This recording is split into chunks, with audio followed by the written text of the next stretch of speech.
Thank you very much. We have Jonas Gahr Støre here, who is as you know, the Prime Minister of Norway. He's a great gentleman, highly respected, beloved in his country. And we've had talks on the war with Ukraine, Russia, and trade. We're doing very well, I think, on both. We've had some pretty good movement in every respect. The war is very important that it ends with, I used to say, 2,500 people a week dying, young people, mostly soldiers from Russia and Ukraine. And we want to end that war. We want to end it quickly. And I think we've made a lot of progress. And we'll see what happens. This next few days is going to be very important. Meetings are taking place right now. Additionally, we talked about trade, and we will definitely, we get along very well on trade. We'll do something, but I think the Prime Minister knows that over the years, the United States has been very good to a lot of people, and it's time for us to benefit also. So we're going to have a good relationship on trade, and we discussed other things also. But Mr. Prime Minister, it's an honor to have you with us. Thank you very much. Well, thank you, Mr. President. This year is 200 years since the first immigration from Norway to the US. We come here early in your term, appreciate that you take time. We have highlighted that very close cooperation. We are allies. We look after security in the north, in the Arctic, a lot of confidence between our services. We have discussed in detail the war in Ukraine. I have saluted the President for his initiative to make progress towards something that can be a ceasefire and an end to this terrible conflict. It is a complex picture, but it needs political will and push, and we have exchanged ideas on that. And then I think the President and his team have been open to hear our perspectives. And on trade, we have also emphasized that we can benefit, both of us, by trading.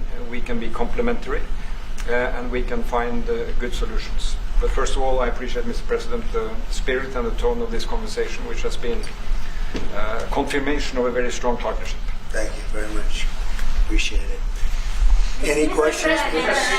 Yes. First, Mr. President, have you spoken about the tariff that you want to impose on Norway? Is there a chance that you can lower? We spoke about trade, and we understand each other very well. I think we'll have no problem. You think that you will get an agreement? I think we'll have no problem whatsoever with Norway. Mr. President, a possible visit to Norway? Did you two discuss a possible visit for President Trump to Norway? We didn't, but I love it. I mean, I've been there, and it is a beautiful place. They have. But I told the President that, he is receiving us early in the term. He's welcome to visit Norway. We would like to have him, and it will be another way of emphasizing this strong friendship. Mr. President, Norway has been a staunch supporter of Ukraine since the Russian invasion in 2022. Has something been discussed here today that may have altered your views on things? No, we want to, very simply, I have no allegiance to anybody. I have allegiance to saving lives, and I want to save a lot of lives. A lot of young people, mostly young people. It's the war. It's the soldiers. And if we can do that, also, as you know, I got started because the money that's been spent on this war is insane. It should have never happened. And it would have never happened if I were president. But Biden spent $350 billion on this, and it's a shame. And that's what got me involved. And then I looked at, and I see the results. It's horrible. It's a killing field. 5,000 soldiers a week on average. And we want to stop that. We both want to stop that for a lot of reasons, but I would say that is my number one reason. Why do you continue to Russia, that you will get Russia to accept a deal that also Ukraine and Europe is willing to accept? I think so, yeah. I do. I believe they will accept, and I think we're going to get this over with. I hope so, soon. You continue to lack support from NATO allies in your goal of obtaining Greenland. How will you proceed if you don't get that support? Well, Greenland's going to be interesting, but that's for another day. I think we need that for international peace. What are you expecting of your And if you allies? don't have that, I think it's a big threat to our world. So I think Greenland's very important for international peace. Yeah, please go ahead. Mr. President, this morning in Truth Social Post, you used the words, Vladimir, stop. That seemed like a slightly different message, a personal message. What is your level of frustration with President Putin? I didn't like at this last point? night. I wasn't happy with it. And we're in the midst of talking peace, and missiles were fired. And I was not happy with it. That's what I meant, and that's, what it said. Mr. President, why I assume that's what you mean. Sorry, Yeah, if I the assume. bombs keep falling, will you consider additional sanctions toward Russia, or what will you do if President Putin I'd does not rather answer respond? that question in a week. I want to see if we can have a deal. No reason to answer it now, but I won't be happy. Let me put it that way. Mr. President, Things will happen. Mr. President, why are you not putting more pressure on Russia? I know a lot of Europeans. Putting a lot of pressure. You don't know what pressure I'm putting on Russia. They're dealing. You have no idea what pressure I'm putting on Russia. We're putting a lot of pressure. Can you maybe tell us that? What kind of We're pressure putting are a you lot of putting on pressure on Russia, and Russia knows that, and some people that are close to it know, or he wouldn't be talking right now. The Prime Minister understands that better than anybody. He wouldn't be talking right now. He's talking, and we're putting a lot of pressure. I think he wants to make a deal. We're going to find out very soon, but it takes two to tango, and you have to have Ukraine want to make a deal too, and they're being hit very hard, and I do believe they want to make a deal. Mr. President, if I may, you said that the Ukraine have to give some territory to win peace, among them Crimea. Do you stand by that? And I know that the former NATO General Secretary today has told you that he does not agree, and he believes in territorial integrity of the Ukraine. How will you deal with that with your allies? And do you Well, the stand by former- that Ukraine have to give? Former Crimea Secretary to- General happens to be right here, so they can't put words in his mouth. He's been a great general, frankly. It was because that's what you are. Really, you're a general. But he's been a great Secretary General. We had a tremendous relationship, very successful, and I think he could speak for himself. He's right here. But do you still agree that Ukraine have to give some territory away to win peace? Well, it depends what territory. They've been fighting. They've lost a lot of territory. And we'll do the best we can. Working with Ukraine, we'll do the best we can. But they lost a lot of territory. When you say Crimea, that was handed over during a president named Barack Hussein Obama. That had nothing to do with me, Crimea. That was 11 years ago with Obama. And they made a decision. There wasn't a bullet fired. There was no fighting. There was no anything. They just handed it over. Now they say, well, can you get it back? I think that's going to be a very difficult thing to do. That was given by Barack Obama when he was president, not by Donald Trump. Thank you, Mr. President, you had a long You have a meeting, peace Mr. President. proposal that you put on the table. It's a 30-day ceasefire proposal. Your national security team presented it to both Ukraine and Russia. 2 months ago, Ukraine agreed to that ceasefire proposal immediately. Russia has not. And my question is Russia the obstacle to peace based upon that, just getting to that 30-day ceasefire? I don't think so. I think that they both want peace right now. They're ready to do something. We'll see what happens. Complicated, very complicated. But I think they are both very much looking to make a deal. Marco, what would you say? Well, first of all, what was put before our partners was options to discuss about things that it would take to end a war. This war is endable.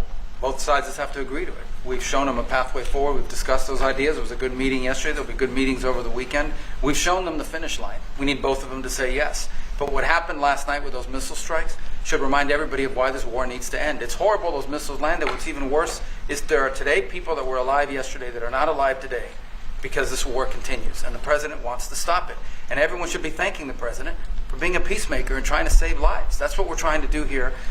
It's not our war. We didn't start it, as you know. But we're trying to end the dying. We're trying to end the destruction. And we've shown the path forward. We can see the finish line, but both of them have to get there. We're going to do everything we can to help them get there, but they have to ultimately say yes. And we are using a lot of pressure on both. If you think we're just in there because we're nice people, and we are nice people, but we're using a lot of pressure on both. What concessions, Mr. President, and to your national security team, what concessions has Russia offered up thus far to get to the point where you're closer to peace? Stopping the war, stopping taking the whole country.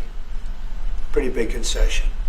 Mr. President, If you are going to take down the tariffs, what do you want Norway to buy more of from the U.S.? To buy more? Well, you don't need snow. You don't need skis. You don't need ski champions either, right? You have a lot of them. We just want to keep the relationship the way it is. We've had a great relationship. I think now maybe closer than ever, but we've had a great relationship with Norway. I think just keep it the way it is. You can't do better. Really? Not even by, say, a 5 Well, if they want to minutes give us or- some additional concessions, that's okay. You can't do much better. Yes, Mr. yes. President, you've had a long meeting with Norway today. You said that Norway is doing a lot of things right, but on the Ukraine, if I can ask both you and the Prime Minister, did you find common ground today on Ukraine and the peace plan? Totally. It's totally common ground. The Prime Minister can speak about it, but I can just say he wants to see people stop dying more than anything else, and he'd like to see it end. He's going to help us end it. Can I say that to move towards an end of this war, U.S. engagement is critical, and President Trump made that possible. That is clear, that is obvious, it's really happening. Now the important thing is that both parties have to know that they have to deliver, and they have to feel the pressure to deliver. Ukraine is under attack. They are defending themselves. Lives are being lost. And we believe very firmly that there needs to be a ceasefire, the initiative taken by the US some time ago. It needs to be respected. And then to move on to something which both parties can own. That is the complicated part in such a dramatic war. And here I believe Europeans and Americans working together, as we do much closer now. And I salute the team of President Trump of being, open in that process. We had a good discussion on this today. And then we have to move on, and we cannot lose time because this is too much drama happening. One thing is people losing their lives, but it is a bad thing for Europe, and it's a bad thing for the world to having such a broad conflict going on. It can have ramifications far beyond Ukraine. Mr. President, a follow-up question on China. Mr. President, I forgot my question. That was, I wanted to ask about. Sorry, that happens. It happens sometimes. Yeah. No, Mr. President, I wanted to ask about the. Zelensky has said that he wants more Patriot missiles. So far, there has been no response from the United States. If the United States decides to pull out of negotiating for peace, trying to broker peace, does that also mean a no on Patriot missiles, a no on sharing intelligence with Ukraine? Let's see what happens. I think we're going to make a deal. And if we make a deal, that'll be wonderful. We won't have to worry about your question. You can ask that question in 2 weeks, and we'll see. But I think we're getting very close. The Prime Minister feels the same way, and we'll hopefully not have to answer that question. Mr. President, Norway is the third country to be officially invited to the White House after Liberation Day. Why did you invite Norway so soon to the White House? Because I like them. And I like your Prime Minister, and I like the way your government runs. And I respect the King. He's highly respected in Norway. It's a great thing, not an easy thing to do. He's done a great job. Yeah. Would you like an invitation to visit the King? Absolutely. You get me that invitation.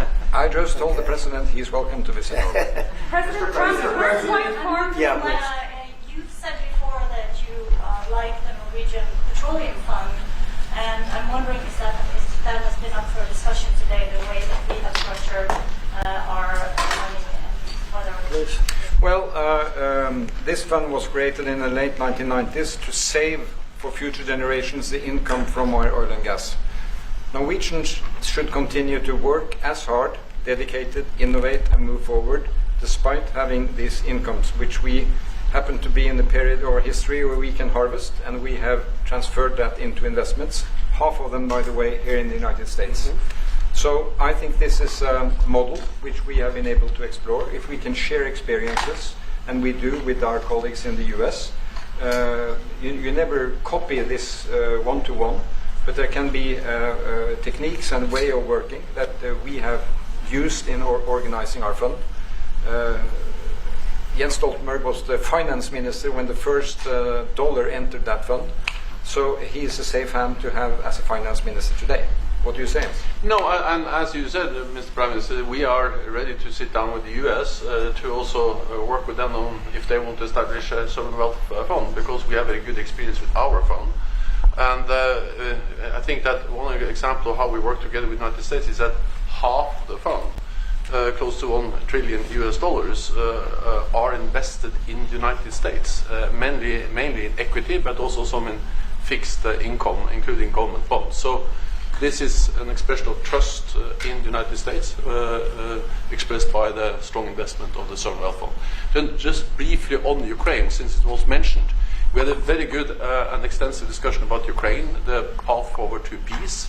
And as the Prime Minister said, we commend the US for pushing forward to try to find a negotiated solution. At the same time, we need to continue to support Ukraine, and therefore I'm proud that Norway has actually tripled the military support to Ukraine, and this year we will allocate close to $8 billion US dollars to Ukraine. That will strengthen them and also their hand on the negotiating table. If I may add to that, if there's a peace, and there will be a peace, we have a common responsibility in securing democratic Ukraine for the future. And the best security guarantee they can have is the ability to defend themselves. And we are investing in that. Mr. Prime Minister, Mr. President, as it relates to tariffs, Mr. President, when you unveiled your reciprocal tariffs on April the 2nd, the tariff rate for Norway was 15%. Based upon your conversations that you've had today with the Prime Minister, do you see that tariff rate coming down from what you proposed just a few weeks ago? Well, they have a great fund of $2 trillion. It's a big fund. And they don't have any debt. So I think they'd probably be willing to pay us more than that, I hope. Are the two nations in agreement of which countries? Mr. President, Yes. in 2018, your former Secretary of State Mike Pompeo called for an end to Russian occupation of Crimea. Why has this administration changed its stance on territorial concessions? Well, the war started. It would have never started if I were president. This is a war that is horrible. All wars are horrible. This one is in particular bad. And I don't know that you can ever say there's going to be a winner to this, because so many lives have been lost. Not only soldiers, a lot of lives have been lost. I think that we want to do one very simple thing. It would have never happened if I were president. Zero chance it was going to. And it didn't. People say, how do you know that? Number one, it didn't happen. We never even discussed it. I would talk to Putin about it. It was the apple of his eye. Ukraine was the apple of Putin's eye, but there was never even a thought that he'd go in.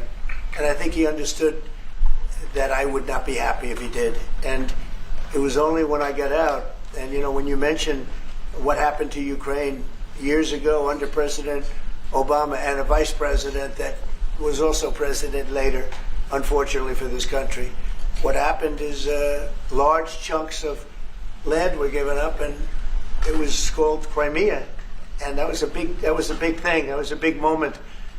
But this isn't my war. This is Biden's war. This is a war that Biden was president when this war happened. But I'm trying to put out the fire, and I think we'll be successful. And if we do, we're going to save a lot of lives. Otherwise, and the Prime Minister had a statement. He said, "This is just a point in time. We're very lucky because this is a point. And if this doesn't happen, this could go on for a long time." Mr. President, will you have meetings with other world leaders when you're in Rome, sir? Future Democrat president? I don't think he will. I think he wants to make peace. I think he wants to end it, and I feel pretty confident of that. But we're gonna know pretty soon. Mr. President, will you have meetings with other world leaders when you're in Rome? Yes, I will. Which leaders do you want to meet, sir? Well, I'd like to meet them all. That would be nice. I'd like to take care of all of them, but we have many of them there, and they all want to meet. They want to meet about trade.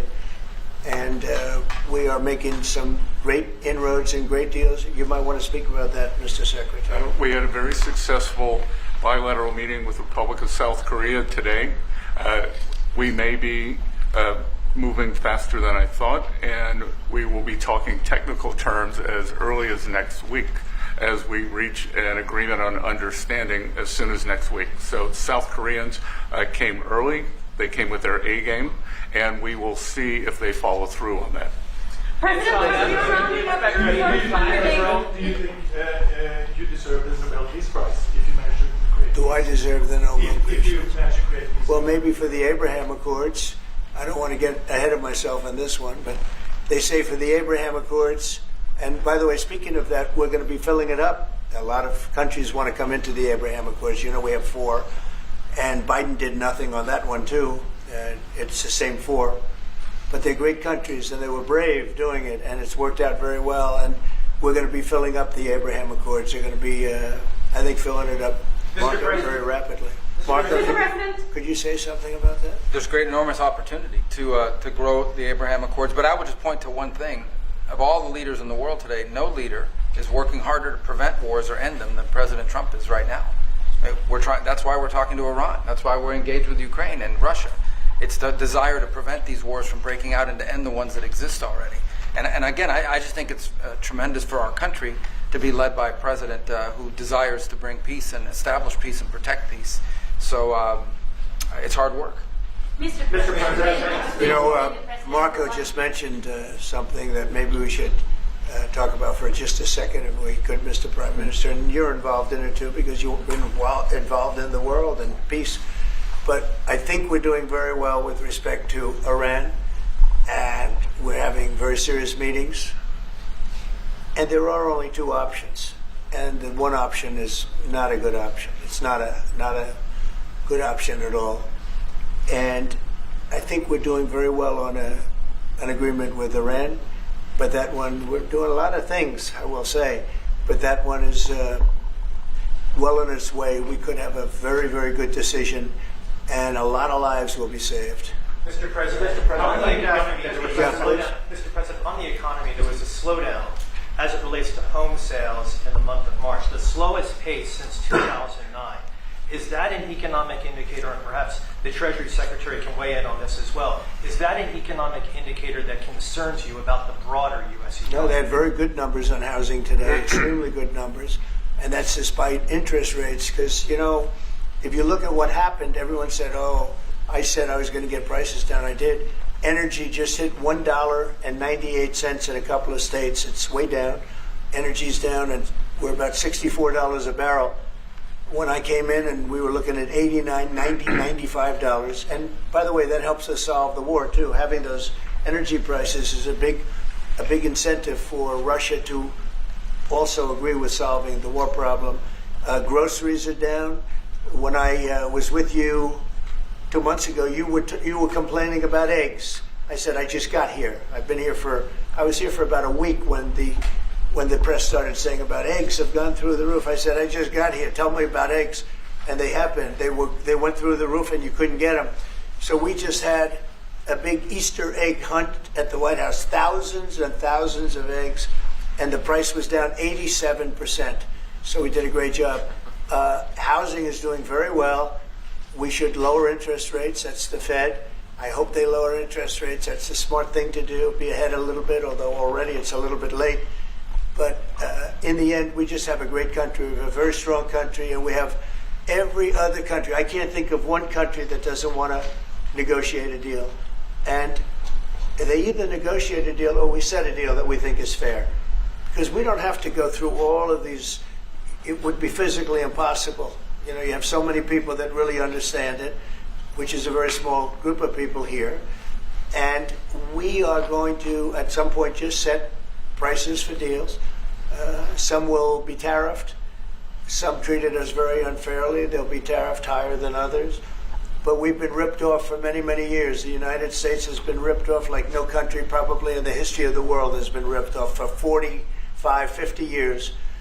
And countries have gotten rich by doing that with the United States. We've taken care of their militaries, and military is another subject we talk about. We're not going to make that subject to any of the deals, but you know the same countries that I do where we virtually take care of their military and then don't get treated fairly on trade. So The people, and I don't blame those countries, I blame the people that sat at that beautiful desk right behind you, because those people didn't do the job for this country.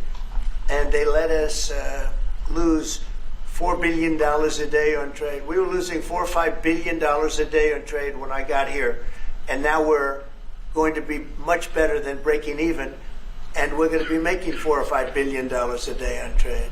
So, I don't blame any country, not the worst of them. And we were abused by countries. I blame the President of the United States that happened to be sitting when these deals were made. Disgraceful. When I was here, we had a great 4 years. We had the most successful economy in the history of our country, my first term. And we were very tough on trade. And with China, as you know, they paid hundreds of billions of dollars in tariffs. But nobody else ever did that. China paid not 10 cents to any other president. And but not only China, virtually every country got away with murder. And we just can't let that happen.